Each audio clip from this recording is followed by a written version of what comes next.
और जिस वक्त शेर शिकार दी सांस नप देवे बंद करके रख देवे उस वक्त उन्होंने आख्या जाता है अब्बास। और जिस वक्त शेर शिकार दे दो टुकड़े करके रख देवे उस वक्त उन्होंने आख्या जाता है हैदर कर्रार।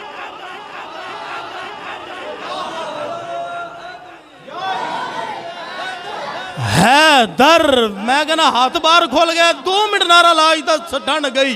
हैदर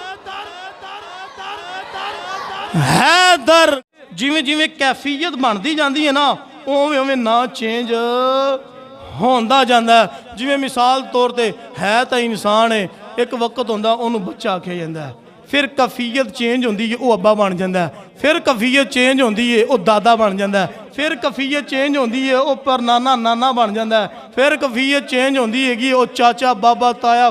जिमें जिमें कैफियत चेंज होंदियां जांदियां ने उवें उवें ना बदलते है तो वह इंसान ही है तो वह इंसान ही है। जरा तवज्जो फरमाया ने आला हज़रत फिर कमाल ही कर छड़ी आपने चंद माने बयान किए मुहब्बत वाले बेली सुन के जरा तवज्जो फरमाया जे।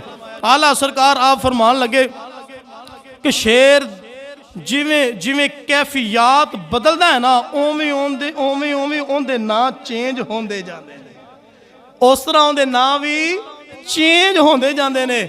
फरमाया कि जिस वक्त शेर नॉर्मल कंडीशन के अंदर होवे ते उदों उन्होंने आख्या जाता है असद। तवज्जो तवज्जो उदों उन्होंने आख्या जाता है असद।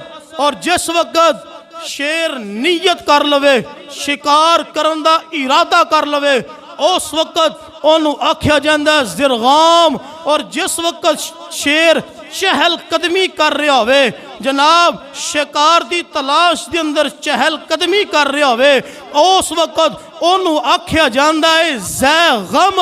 और फरमाया कि जिस वक्त शिकार शेर शिकार की तरफ नजर जमा लवे उस वक्त उन्होंने आख्या जाता है गज़नफर। और फरमाया जिस वक्त शेर शिकार नू दबोच लवे उस वक्त उन्होंने आख्या जाता है हमजा। और जिस वक्त शेर शिकार दी सांस नप देवे बंद करके रख देवे उस वक्त उन्होंने आख्या जाता है अब्बास। और जिस वक्त शेर शिकार दे 2 टुकड़े करके रख देवे उस वक्त उन्होंने आख्या जाता है हैदर कर्रार।